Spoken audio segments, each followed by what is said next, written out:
दोस्तों कनाडा उन कंट्रीज में काउंट होता है जो विजिट वीजा पर जॉब करने की इजाजत देते हैं। और कनाडा में तो एक डिश वॉशर भी 10 से 12 लाख पाकिस्तानी आराम से कमा लेता है। तो जरा सोचिए कि अगर कोई शख्स इंजीनियर है या मेडिकल के शोबे में है, कोई प्लम्बर है या इलेक्ट्रिशियन है या जिसने MBA किया हुआ है, वो कितना कमा लेगा कनाडा में। तो आज हम Canada visit visa to work visa complete process discuss करेंगे। बहुत ही इंपॉर्टेंट वीडियो होने वाली है, ध्यान से देखिएगा। अगर कोई शख्स कनाडा विजिट वीजा पर आता है और उसको कोई जॉब ऑफर मिलती है, चाहे वो लीमिया के साथ हो या लीमिया एग्जेम्प्ट हो, तो उसका जो विजिट वीजा है वो कन्वर्ट हो जाता है वर्क परमिट में, यानी कि उसका जो वीजा स्टेटस है वो तब्दील हो जाता है। अब इसको हम जरा डिटेल से देखते हैं। दोस्तों कनाडा विजिट वीजा के बहुत सारे फायदे हैं। अगर कोई शख्स कनाडा विजिट वीजा पर आता है तो उसका जो वीजा स्टेटस है वो चेंज हो जाता है, ठीक है ना। इसमें उसको किसी किस्म के आइट्स की जरूरत नहीं है, एजुकेशन की जरूरत नहीं है, ठीक है ना। जस्ट उसको एक जॉब ऑफर चाहिए होती है और उसका जो विजिट वीजा है वो कन्वर्ट हो जाता है वर्क वीजा में। और ये होता है एक प्रोसेस के जरिए जिसको बोलते हैं फ्लैग पोलिंग। और फ्लैग पोलिंग क्या है? फ्लैग पोलिंग बेसिकली वो प्रोसेस है जिसके जरिए विजिट वीजा वर्क वीजा में कन्वर्ट होता है। और ये क्या है ये मैं आपको अभी समझाता हूँ। अगर कोई शख्स कनाडा विजिट वीजा पर जाता है, ठीक है ना, और वो किसी किस्म की जॉब पर अप्लाई करता है, उसको वो जॉब मिल जाती है। उसके बाद वो क्या करता है, वो फौरन जॉब नहीं करने लगता वहां से, क्योंकि वो विजिट वीजा पर होता है। अब उसने क्या करना होता है, अपने विजिट वीजा को वर्क वीजा में कन्वर्ट कराना होता है और इसके लिए उसको फ्लैग पोलिंग के प्रोसेस से गुजरना पड़ता है। उसके बाद वो दोबारा जाता है उसके बाद वो जाता है यूएसए कनाडा की सरहद पर, ठीक है ना। अब मैं आपको फ्लैग पोलिंग का प्रोसेस बताने लगा हूँ।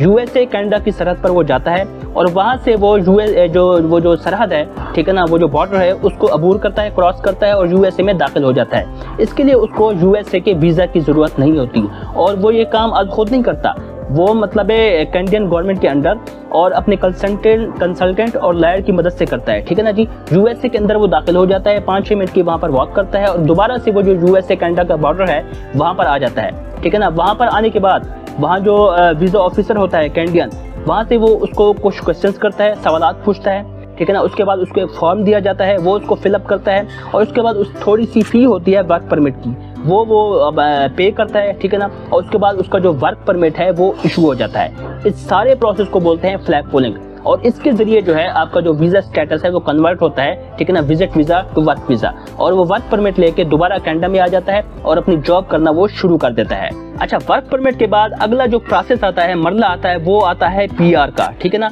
और PR अप्लाई करते वक्त आपके पास 12 क्लासेस होनी चाहिए मिनिमम और आपने आइट्स किया होना चाहिए, ठीक है ना। आइट्स मैं जनरल की बात कर रहा हूँ, आइट्स एकेडमिक की बात नहीं कर रहा। आइट्स एकेडमिक होता है स्टडी वीजा के लिए, आइट्स जनरल आपके पास होना चाहिए, यानी कि आइट्स में आपके 4 से 5 बैंड्स होने चाहिए, ठीक है ना। वर्क परमिट में क्या था, वर्क परमिट के लिए आपको आइट्स की जरूरत नहीं थी, एजुकेशन की जरूरत नहीं थी, ठीक है ना। आपका जो है ना visit visa to work visa हो जाना था। लेकिन जैसे ही आप PR के लिए अप्लाई करते हैं ना, तो आपको 12 क्लासेस मिनिमम चाहिए और आपको आइट्स भी चाहिए, आइट्स जनरल चाहिए आपको, ठीक है ना। अगर आपके पास आइट्स नहीं है और आपके पास 12 क्लासेस भी नहीं है तो आपकी PR नहीं होगी। अच्छा, इसमें एक और पॉइंट समझने की जरूरत वो ये है कि जो आपको वहां पर वर्क परमिट या वर्क वीजा मिलता है, ठीक है ना, जॉब मिलती है, वो क्लोयर वर्क परमिट होता है। इसका मतलब ये है कि मिनिमम वो 2 साल का होता है, ठीक है ना। और 2 साल तक जो है ना आप उसको छोड़ नहीं सकते, ये नहीं कर सकते अगर आप उसको छोड़ के आप किसी दूसरी जॉब पे चले जाएं, ठीक है ना। आपको 2 साल तक वहां पर काम करना पड़ता है, ठीक है। 1 साल के बाद आप वहां पर ना PR करने के लिए एलिजिबल हो जाते हैं, ठीक है ना। यानी कि 1560 घंटे जब आप जॉब कर लेते हैं, ठीक है ना। अगर आप हफ्ते में 40 घंटे काम करते हैं तो साल में 1560 घंटे से ऊपर ही हो जाता है, ठीक है ना। और 1560 घंटे काम करने के बाद जो है ना आप PR के लिए एलिजिबल हो जाते हैं और ये क्लोयर वर्क परमिट होता है, ठीक है ना। 2 साल के लिए मिनिमम मिलती है और 2 साल के लिए जो है ना आप उस जॉब को जो है ना छोड़ नहीं सकते। और अगर आप इनकेस अगर उस जॉब को छोड़ते हैं और किसी और जॉब पर अप्लाई करते हैं तो आपको दोबारा से उस सारे प्रोसेस से गुजरना पड़ता है, ठीक है ना। फ्लैग पोलिंग के प्रोसेस से जो मैंने ऑलरेडी आपको बताया है, ठीक है ना। तब फिर आपको दोबारा से वर्क परमिट जो है ना इशू होता है दोबारा से, ठीक है ना। और वो रिजेक्ट भी हो सकता है। और दूसरी बात यह है कि जो CBSA वाले हैं, ठीक है ना, जो बॉर्डर वाले हैं, उनको भी एक किस्म का डाउट हो जाता है कि ये बंदा जो है ना बार बार जो है ना मतलब बहुत ही थोड़े अरसे बाद जो है ना वर्क परमिट अप्लाई कर रहा है, तो इस तरीके से उनको भी डाउट हो जाता है, ठीक है ना। और इस चीज को जो है ना इसका इंप्रेशन अच्छा नहीं पड़ता, तो इस चीज का ख्याल रखना जरूरी है। दोस्तों कनाडा वर्क परमिट के फायदे बहुत सारे हैं। इसका फायदा ये भी है कि अगर किसी शख्स को कनाडा का वर्क परमिट मिलता है तो उसका जो हेल्थ केयर सिस्टम है सारे का सारा वो फ्री हो जाता है, ठीक है ना। फ्री उसका सारे का सारा इलाज होता है। और उसके अलावा अगर कोई मतलब है उसका कोई पार्टनर है, ठीक है ना, स्पाउस है, ठीक है, तो उसको क्या होता है, उसको ओपन वर्क परमिट मिल जाता है। ओपन वर्क परमिट पे आकर वो कनाडा में काम कर सकता है। और इसके अलावा अगर उनके बच्चे हैं, ठीक है ना, उसके बच्चे हैं तो उनकी जो एजुकेशन है वो भी कनाडा में फ्री होती है, ठीक है ना, क्वालिटी एजुकेशन। तो इस तरीके से कनाडा का जो वर्क परमिट है उसके बहुत सारे फायदे हैं। और अगर कोई शख्स मतलब PR हासिल कर लेता है 1 साल के बाद, तो उसके जो फायदे हैं वो तो बहुत ही ज्यादा हैं, जिसको मतलब शुमार ही नहीं कर सकते। और उसके बाद 3-4 साल के बाद कनाडा की नेशनैलिटी 185 प्लस मुल्कों में मतलब वीजा फ्री ट्रैवल, वीजा ही नहीं लेना पड़ता आपको, इंक्लूडिंग यूरोप एंड अमेरिका। तो मतलब अनगिनत फायदे हैं, ठीक है ना। और कनाडा उन बेहतरीन कंट्रीज में शुमार होता है जो मतलब पासपोर्ट देता है, जो सिटीजनशिप देता है, ठीक है ना। तो इस तरीके से कनाडा का जो वर्क परमिट है वो हासिल करना बहुत ही मतलब यानी कि फायदे की बात है और बहुत ज़बरदस्त है।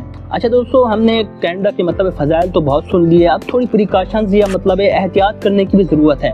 कनाडा में जो है ना वर्क परमिट बिकते भी हैं, ठीक है ना, सेल होते हैं। ये बिजनेस है कनाडा में बहुत बड़ा, वर्क परमिट सेल करने का। लोग जाते हैं वहाँ पे $20,000 $15,000 में वर्क परमिट जो है ना परचेज करते हैं PR लेने के लिए, और लोग वहाँ पर सेल भी करते हैं, ठीक है ना, पैसा कमाते हैं। और ये चीज़ इलीगल है, कनाडा में ये चीज़ इलीगल समझी जाती है। और अगर कोई शख्स वहाँ पर पकड़ा जाता है तो उसको फौरी तौर पर क्या है कि डिपोर्ट कर दिया जाता है, ठीक है ना, उसके खिलाफ कोई एक्शन भी लिया जा सकता है। तो इस चीज़ का ख्याल रखना ज़रूरी है, ठीक है ना। आप वहाँ पर जाइए, जॉब बैंक, ठीक है ना, इंडीड है वेबसाइट, उसके जरिए वहाँ पर जाके अप्लाई कीजिए, ठीक है ना। और मतलब यहाँ से जो है ना आप जाते वक्त ना जॉब्स को मतलब शॉर्टलिस्ट करके जाइए, ठीक है ना। और उसके बाद देखिए कि जॉब बैंक पे, इंडीड पे कौन सी जॉब्स आ रही हैं, ठीक है ना, उसके मुताबिक वहाँ पर जाइए, अप्लाई कीजिए। और पहले जो जेन्युइन वर्क परमिट है, ठीक है ना, जॉब ऑफर है, वो लेने की कोशिश कीजिए, जो आपको फ्री ऑफ कॉस्ट मिलेगी, ठीक है ना, वो लेने की कोशिश कीजिए। उसके बाद फ्लैग पुलिंग का प्रोसेस इस तरीके से कीजिए, ठीक है ना। और अगर इन केस आप देखते हैं, अगर आप पैसे वाले हैं, इन चीज़ों में नहीं पड़ना चाहते कि भी हम पैसे से खरीद सकते हैं, तो मतलब 2-3 चीज़ों का जो है ना ख्याल रखना ज़रूरी है।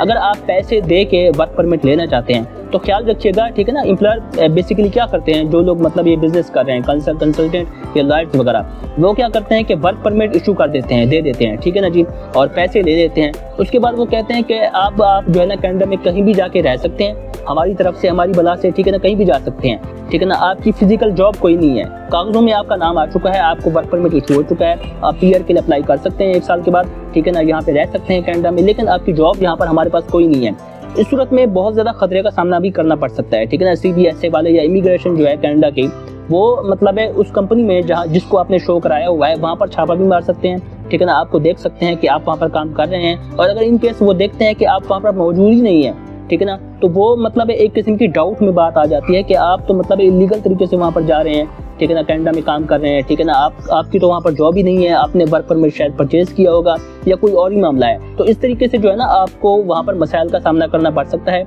और आपको डिपोर्ट भी किया जा सकता है। तो अगर आपने ये चीज़ करनी है, वर्क परमिट परचेज करना है, तो उस सूरत में ये कीजिए कि जो बंदा आपको वर्क परमिट दे रहा है पैसों का, ठीक है ना, मतलब $20,000 में या $15,000 में, तो उनसे कहिए कि भी अगर आप हमें वर्क परमिट दे रहे हैं तो आप हमें ना फिजिकल मतलब वहाँ पर जॉब भी दीजिए।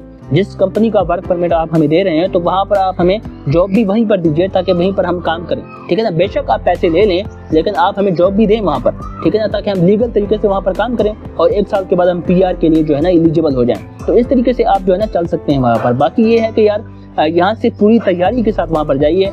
जो भी लोग वहाँ पर विजिट वीज़ा को वर्क वीज़ा में कन्वर्ट कराना चाहते हैं तो यहाँ से फुल तैयारी के साथ जाइए, अपने लिंक्स यहाँ से बना के जाइए। जो लोग यहाँ से अगर पाकिस्तानी अप्लाई कर रहे हैं तो वहाँ पर जो पाकिस्तानी हजरात हैं, ठीक है ना, आप वहाँ उनके साथ रब्ता कीजिए, ठीक है ना। इंडियन हजरात जो है वो इंडियंस के साथ रब्ता कर सकते हैं, पाकिस्तानी हजरात के साथ रब्ता कर सकते हैं, ठीक है ना। जो अच्छे जेन्युइन लोग हैं जो हेल्प करना चाहते हैं, ठीक है ना, उनसे रब्ता करके जाइए कि भाई हम इस तरीके को मतलब आ रहे हैं कनाडा में और आप जो है ना हमारी थोड़ी सी हेल्प कीजिएगा जॉब ढूंढने में। तो इस तरीके से अपने कॉन्टैक्ट्स बनाइए, दोस्त बनाइए, जॉब बैंक, इंडीड वगैरह इन पे जॉब देखते रहिए और वहाँ पर पूरी तैयारी के साथ जाइए, ताकि बहुत ही थोड़े दिनों में आपका जो वीज़ा स्टेटस है वो कन्वर्ट हो जाए वर्क परमिट में। क्योंकि ये बात भी याद रखिए कि कनाडा बहुत महंगा भी है, ठीक है ना, और जितना अरसा आप वहाँ पर गुजारेंगे जॉब किए बगैर तो उतना मतलब तेज़ी से जो है ना उतना ज़्यादा आपका खर्चा भी होगा।